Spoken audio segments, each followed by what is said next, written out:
1811 4000। यही consumer helpline.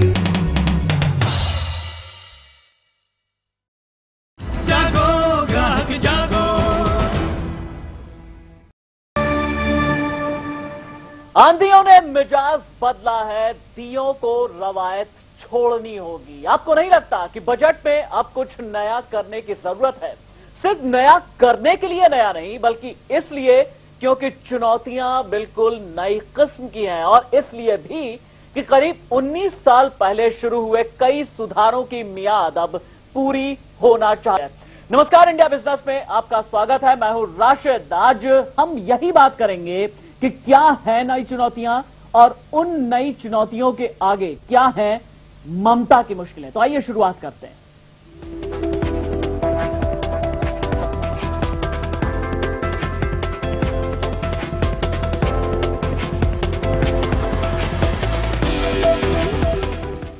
तो rail budget आने में सिर्फ एक दिन ही बचा है, लेकिन इस बार का रेल बजट घाटे का रेल बजट हो सकता है। पिछले 4 साल से फायदे में चल रही रेल अपनी पटरी से उतर भी सकती है। पिछले 4 सालों से भारतीय रेल सोने का अंडा देने वाली रेल बनी, जिसकी चमक इस साल घट सकती है। यानी 3 जुलाई को दीदी घाटे का बजट पेश कर सकती हैं। मिली जानकारी के मुताबिक साल 2009-10 के दौरान रेलवे की कुल आमदनी में 52% की भारी कमी का जिक्र रेल बजट दिखा सकता है। रेलवे की फुटकर आय में 54% की भी कमी दिखाई जा सकती है। 52% से ज्यादा की गिरावट रेलवे की बैलेंस शीट का जायका बिगाड़ सकती है। इस साल यात्री आय में 24,000 करोड़ रुपए जुटाने का अनुमान है, और रेलवे की मोटी कमाई का साधन माने जाने वाला रेलवे माल भाड़ा से 58,500 करोड़ रुपए आने की संभावना है। जबकि फरवरी में पेश लेखानुदान में माल भाड़ा से कमाई 59,059 करोड़ रुपए जुटाए जाने का अनुमान था। फरवरी में पेश लेखानुदान में फुटकर आमदनी से 6,000 करोड़ रुपए जुटाने की बात कही गई थी, जो इस साल घटकर 2,750 करोड़ रुपए रह सकती है। रेलवे की घटती कमाई का असर रेलवे की सुरक्षा पर भी पड़ सकता है। बीते साल रेलवे की सुरक्षा में 7,000 करोड़ रुपए रखे गए, जो इस साल सिमटकर 5,000 करोड़ रुपए रह सकते हैं। रेलवे की सबसे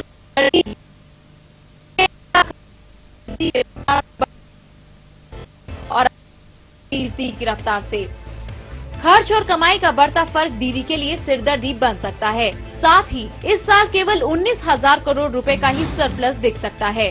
लेकिन अगर केंद्र सरकार को डिविडेंड के तौर पर 55,025 करोड़ रुपए, बट्टा खाता 5,300 करोड़ रुपए और विकास निधि में 2,000 करोड़ रुपए के साथ रेलवे खर्च जोड़ा जाए, तो फिर रेलवे की तिजोरी में एक भी पैसा नहीं मिलेगा। Business desk, India news. 3 जुलाई 2009 नई सरकार अपना पहला रेल बजट पेश करेगी, और दीदी ममता बनर्जी अपना दूसरा रेल बजट।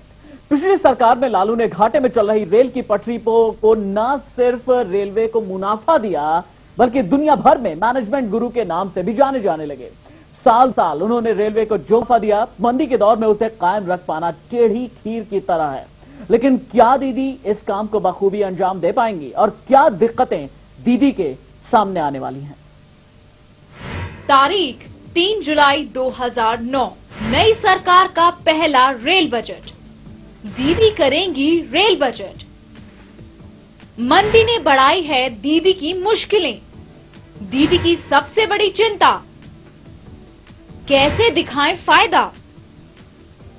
क्या है फायदे का गुरु मंत्र? लालू से ज्यादा दिखाना है फायदा, लेकिन कैसे? जी हां, पिछले साल से दुनिया भर में छाई मंदी ने न सिर्फ आम आदमी को, न सिर्फ कंपनियों को, और न ही सिर्फ छोटे बड़े कारोबारियों को अपनी चपेट में लिया है, बल्कि देश की नब्ज कही जाने वाली रेलवे, जो पिछले 4 साल से लगातार रिकॉर्ड मुनाफे में जा रहा था, वो भी इसकी मार से नहीं बच पाया। दूसरी बार बनी रेल मंत्री नई सरकार में अपना पहला रेल बजट पेश करने जा रही हैं, और उनके सामने मंदी के साथ जूझने के अलावा रेलवे को और दुरुस्त करने जैसी समस्याएं भी हैं। दीदी की सबसे बड़ी समस्या ये रहेगी कि पिछले 4 सालों से जो रेल रिकॉर्ड मुनाफा दे रही है, उसे किस तरह से बनाए रखा जाए। पिछले 4 सालों में यात्री किरायों में कोई बढ़ोतरी नहीं करने के बावजूद साल दर साल रेलवे के मुनाफे में रिकॉर्ड इजाफा ही हुआ है। दीदी तत्काल की सुविधा को हटाने के पक्ष में नजर आती हैं, लेकिन वहीं लालू ने तत्काल की सुविधा में रेलवे को मूल किराए के अलावा प्रति टिकट 75 से 300 रुपए की आमदनी दी। तो अगर दीदी तत्काल की सुविधा को खत्म करती हैं, तो रेलवे के मुनाफे में गिरावट आएगी। लालू के समय में देश की जीडीपी 9% थी, जो फिलहाल 7% के आसपास घूम रही है, और रेलवे भी 9% की दर से ही बढ़त बनाए हुए था। लेकिन मंदी के चलते रेलवे 6% की बढ़त पर पहुंच गया है। तो ऐसे में पिछले साल के मुनाफे को भी बनाए रखना दीदी के लिए एक बड़ी चुनौती बन गया है। मंदी ने रेलवे की जुलाई की कमाई को भी कम कर दिया है। हर साल रेलवे 600 लाख टन की जुलाई करता रहा, लेकिन मंदी के दौर में ये जुलाई कम होकर 390 लाख टन रह गई, जबकि सबसे ज्यादा रेलवे को फायदा जुलाई से हो रहा था। एक और समस्या दीदी को घेरने वाली है, वो है 6th पे कमीशन, जिसका 26,000 करोड़ रुपए का भार रेलवे पर पड़ने जा रहा है। इस अतिरिक्त भार से भी रेलवे के मुनाफे में भारी कमी आएगी। हालांकि दीदी ने इन सभी पहलुओं पर गौर तो जरूर किया होगा, लेकिन मुनाफे की पटरी पर दौड़ती रेल मुनाफे पर ही दौड़े, इसके लिए दीदी क्या पेश करती हैं, ये तो 3 जुलाई को ही मालूम हो पाएगा। Business desk, India news. तो ममता बनर्जी कल रेल बजट पेश करने जा रही है, लेकिन रेलवे के विशाल नेटवर्क को संभाल पाना ममता के लिए एक बड़ी चुनौती होगी।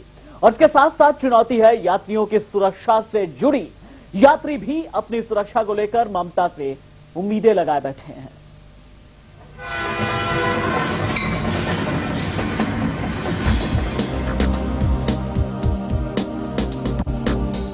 रोजाना रेल से 2 करोड़ से ज्यादा लोगों को मंजिल पर पहुंचने में काफी परेशानियों का सामना करना पड़ता है।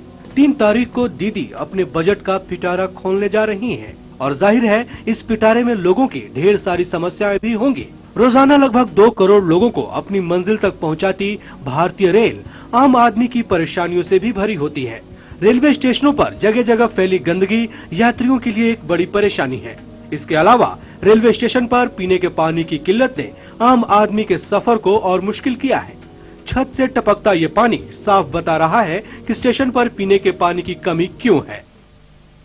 पीने का पानी नहीं, यहाँ पे गर्मी में आदमी परेशान होते हैं। पानी की अगर व्यवस्था होता तो लोगों को परेशान नहीं होना पड़ता। अभी गर्मी के मौसम में पानी सबसे ज्यादा जरूरी है, स्वास्थ्य के लिए सबसे ज्यादा जरूरी है। यहाँ पीने के लिए पानी नहीं है, कोई वाटर कूलर नहीं है। इतनी जनता उतरती है यहाँ। शायद दिल्ली में सबसे ऐसा स्टेशन है कि सबसे ज्यादा भीड़ यहीं से उतरती है।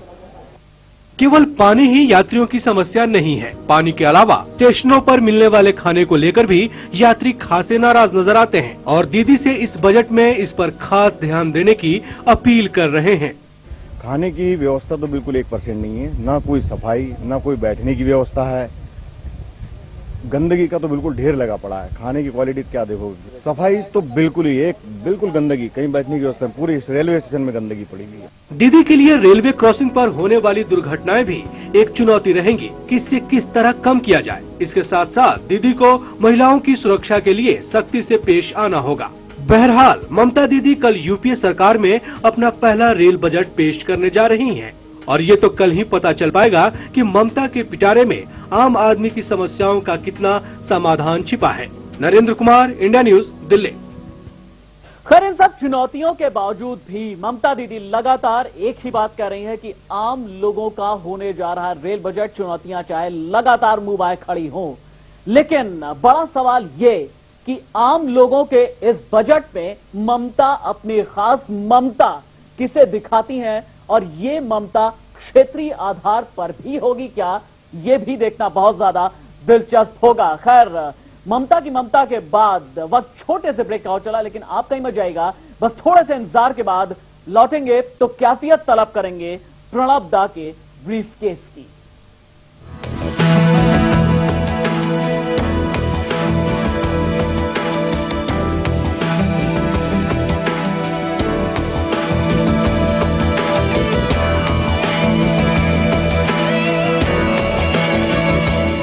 इस साल निर्यात यानी एक्सपोर्ट में आई है जबरदस्त गिरावट। बड़ी बात यह कि 13 लाख लोगों की नौकरियों पर छाए हुए हैं खतरे के बादल और अलग अलग सेक्टर्स इस वक्त मांग कर रहे हैं अपने अपने लिए बूस्टर डोज की। ऐसे में तारीख 6 जुलाई 2009 पेश होगा आम आदमी का बजट, पेश होगा आपका बजट, और इस दिन प्रणब मुखर्जी मंदी के माहौल में लेकर के आएंगे अपना ब्रीफकेस। सबसे पहले यूं करके दिखाएंगे और उसके बाद बंध जाएगी उम्मीदें, बल्कि मैं कहूंगा बंध चुकी हैं आपकी उम्मीदें।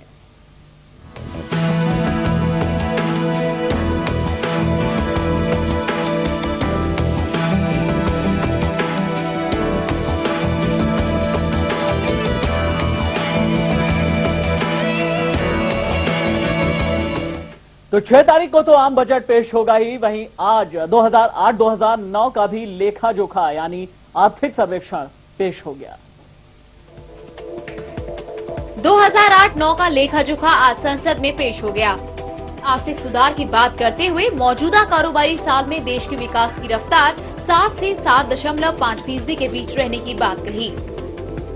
दादा ने आर्थिक विकास की रफ्तार में तेजी लाने के लिए घाटे में चल रही सार्वजनिक कंपनियों को बेचने की वकालत की। दादा ने फ्यूल सब्सिडी खत्म करने जैसे कदम उठाने की बात भी कही। सर्वेक्षण में इंफ्रास्ट्रक्चर विकास पर जोर देने की बात भी कही गई। सर्वे में सेस, टैक्स पर सरचार्ज, एसटीटी और सीटीटी यानी सिक्योरिटीज और कमोडिटी ट्रांजैक्शन टैक्स और फ्रिंज बेनिफिट टैक्स हटाने की वकालत भी की गई। साथ ही ये भी कहा गया कि बीमा क्षेत्र में 49% एफडीआई की इजाजत दी जाए। आर्थिक सर्वेक्षण में अप्रैल 2010 तक गुड्स एंड सर्विस टैक्स यानी जीएसटी लागू करने की बात कही, ताकि ज्यादा राजस्व सरकार के पास आए और टैक्स की पूरी प्रक्रिया आसान हो जाए। सर्वे में ये भी कहा गया कि इस समय अंतर्राष्ट्रीय बाजार में कच्चे तेल की कम कीमत को देखते हुए पेट्रोल और डीजल की कीमत पर सरकारी नियंत्रण खत्म करना चाहिए। वहीं सर्वेक्षण में कहा गया कि महंगाई अब देश के सामने बड़ी चुनौती नहीं है और ऐसे में वित्तीय घाटे को 3% के स्तर पर फिर से लाने की जरूरत है। देश का वित्तीय घाटा 2008-9 में बढ़कर 6.2% हो गया था, क्योंकि आर्थिक मंदी से निपटने के लिए सरकार ने अर्थव्यवस्था के लिए कई पैकेज दिए और सरकारी खर्च को बढ़ाया है। कुल मिलाकर देश की अर्थव्यवस्था को लेकर वित्त मंत्रालय का रुख सकारात्मक है और इस समय वित्त मंत्रालय का जोर आर्थिक सुधारों पर है। सर्वे के मुताबिक ये जरूरी है कि सरकार लंबित पड़े रिफॉर्म को फिर से शुरू करे। आर्थिक सर्वेक्षण में कहा गया कि सरकारी कंपनियों को बेचकर हर साल $25 अरब जुटाए जाने चाहिए और खाद और अनाज सब्सिडी में रिफॉर्म लाना चाहिए। सर्वे में ये भी कहा गया कि सभी कमोडिटी के वायदा कारोबार पर पाबंदी हटाई जानी चाहिए, जिससे देश विकास की सीढ़ियों पर चढ़ता रहे। Business desk, India news. तो आम आदमी का बजट 6 जुलाई को पेश हो जाएगा और इसे लेकर आम आदमी ही नहीं बल्कि कॉर्पोरेट जगत भी उम्मीदें लगाए बैठा है। इस बजट से स्टील और सीमेंट उद्योग को काफी उम्मीदें हैं।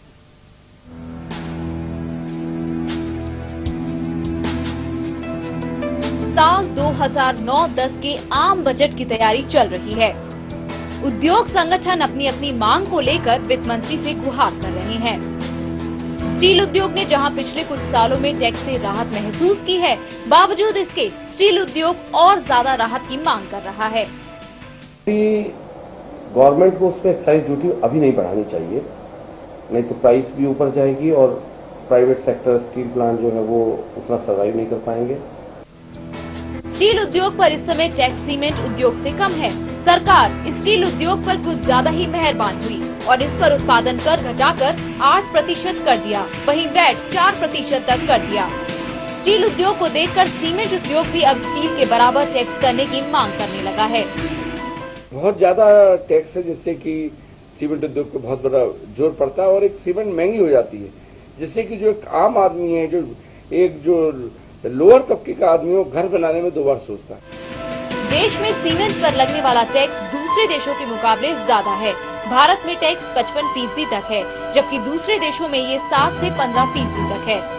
अगर हम टोटल टैक्स देखें सीमेंट उद्योग पे तो लगभग 55% का sales price, ex factory price का 50 से 55% का टैक्स जाता है। भले ही अब सीमेंट उद्योग स्टील उद्योग के बराबर टैक्स की गुहार कर रहा हो, लेकिन वित्त मंत्री सीमेंट उद्योग की इस अरज को मानते हैं या नहीं, ये तो 6 जुलाई को आने वाले बजट में ही पता चलेगा।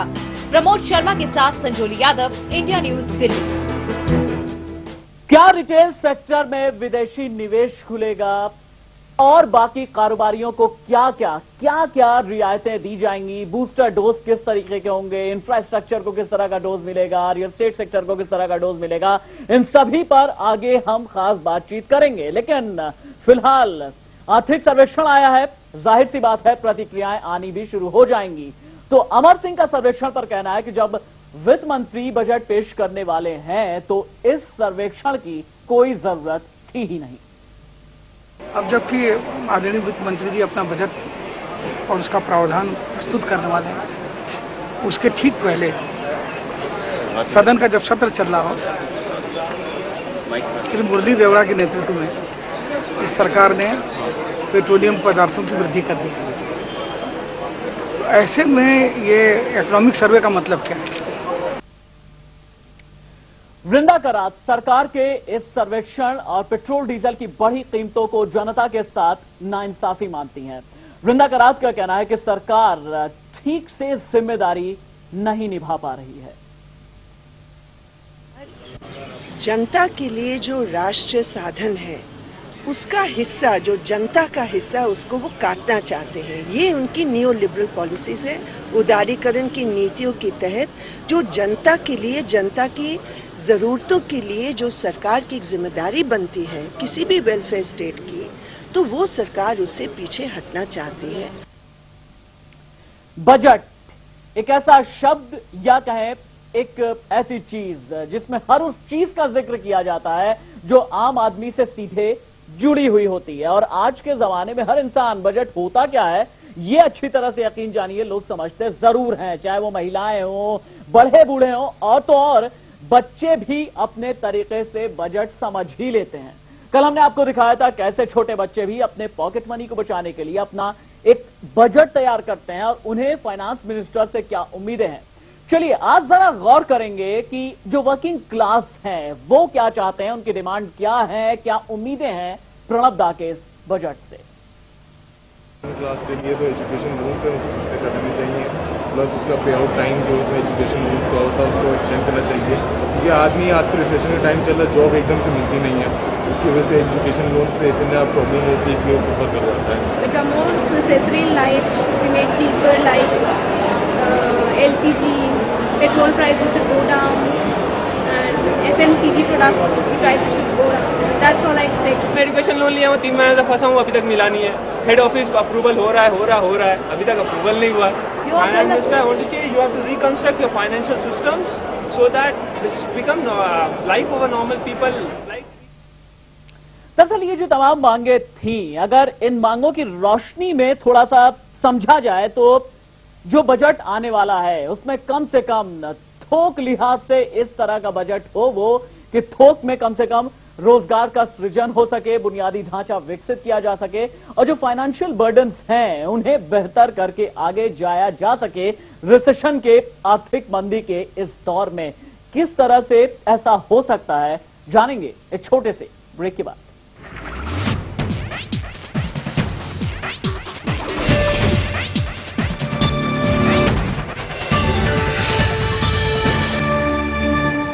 सवाल बड़ा यह है कि बजट की इस ओट में निशाने पर चोट आखिर कहां करने की कोशिश की जाएगी। ये चोट एक आम आदमी को तो नहीं लग जा रही, ये चोट किसी कारोबारी को तो नहीं लग जा रही, या फिर कुल मिला जुला करके जो उद्योग जगत है उससे तो नहीं लगने जा रही। इसी पर बात करने के लिए मेरे साथ इकोनॉमिस्ट श्रीराम खन्ना मौजूद है। खन्ना जी, सबसे पहला सवाल तो एसटीटी को लेकर के मैं खास पूछना चाहूंगा क्योंकि आज इकोनॉमिक सर्वे में भी ये बात आई है सामने। एसटीटी, इसे कैश मार्केट से लेकर के डे ट्रेडर तक सभी परेशान है। सौदों की लागत ये सिक्योरिटी ट्रांजैक्शन टैक्स बढ़ा देता है। जो इकोनॉमिक सर्वे की रोशनी है उस रोशनी में ये लग रहा है कि हां इसे खत्म किया जाएगा। देखिए, जब अल्टीमेटली ये जो टैक्स है वो देता है जो शेयर्स का मालिक होता है या खरीदता है और बेचता है, ब्रोकर्स के थ्रू कलेक्शन होती है, ब्रोकर अपने जेब से नहीं देता है। तो ये सारी जो डिमांड उठ रही है एसटीटी को कम करने के लिए, ये ब्रोकिंग कम्युनिटी, जो ट्रेडर्स हैं, जो इसमें फुल टाइम इन्वॉल्व हैं, वो लोग वो फॉर्म्स कर रही हैं।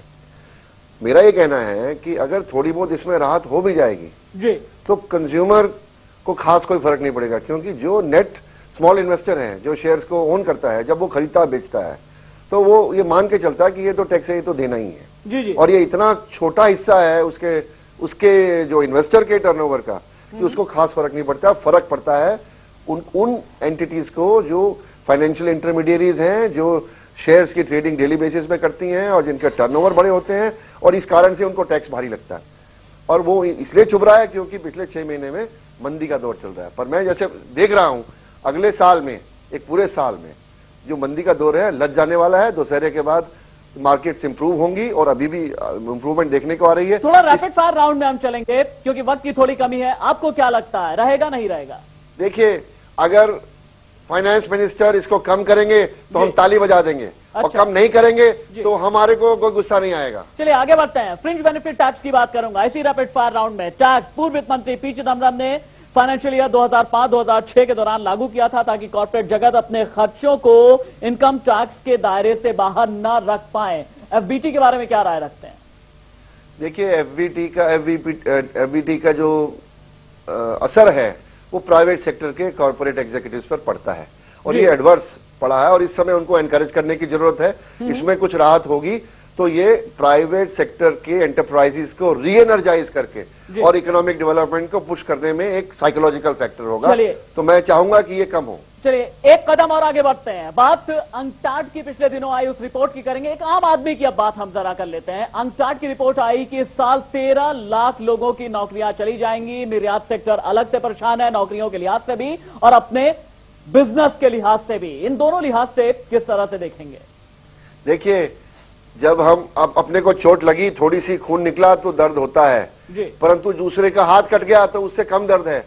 चीन में 1 करोड़ से ज्यादा लोगों की नौकरी चली गई जो उनकी एक्सपोर्ट इंडस्ट्रीज हैं, हमारी केवल 13 लाख गई या जाने वाली हैं। इसलिए हमें संतोष करना चाहिए कि इससे भी ज्यादा भयानक असर हो सकता था विश्व मंदी का भारत पर वो नहीं हुआ। परंतु आने वाले समय में यदि बजट का पॉजिटिव इंपैक्ट हुआ एक्सपोर्ट ओरिएंटेड इंडस्ट्री पे तो 6 महीने साल में सब नौकरियां वापस आ जाएंगी।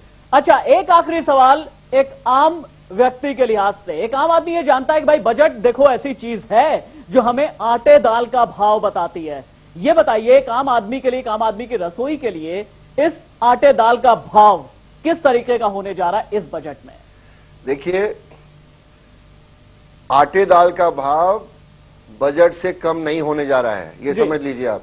क्योंकि सरकारी आंकड़े होलसेल प्राइस इंडेक्स के ये बता रहे हैं कि देयर इज नेगेटिव इन्फ्लेशन, यानी कि दाम घटने की बढ़ने की जगह घट रहे हैं। इंडेक्स कुछ और बताता है। 1 मिनट। और दूसरी बात यह है कि वो भी सही है, परंतु वो होलसेल प्राइसेस हैं। जो आम आदमी है, जो परिवार है, वो थोक बाजार में नहीं खरीदता है 100 किलो, 500 किलो, 1000 किलो, वो तो 2 किलो, 1 किलो खरीदता है। तो जो कंज्यूमर प्राइस इंडेक्स है वो अभी भी 9, 10, 11% पे चल रहा है और इसलिए कंज्यूमर को मार पड़ रही है। यानी कि आटे दाल का भाव शायद बहुत बेहतर नहीं देख रहा है श्रीराम खन्ना की आने वाले बजट में। खन्ना जी, बहुत शुक्रिया आपका हमसे बातचीत करने के लिए। लेकिन कुल मिला जुला करके उम्मीदें तो अभी भी कई हैं। उम्मीदें इस लिहाज से भी हैं कि चलिए ठीक है, नई सरकार है, नई सरकार अपने पहले बजट में कुछ तोहफा तो दे ही सकती है। अब तोहफा रियायत के तौर पर होगा या किसी और पैकेज के तौर पर, यह देखना बहुत ज्यादा दिलचस्प होने जा रहा है। बहरहाल आज इंडिया बिजनेस में फिलहाल इतना ही। बस थोड़ा सा इंतजार के बाद खबरें जारी हैं।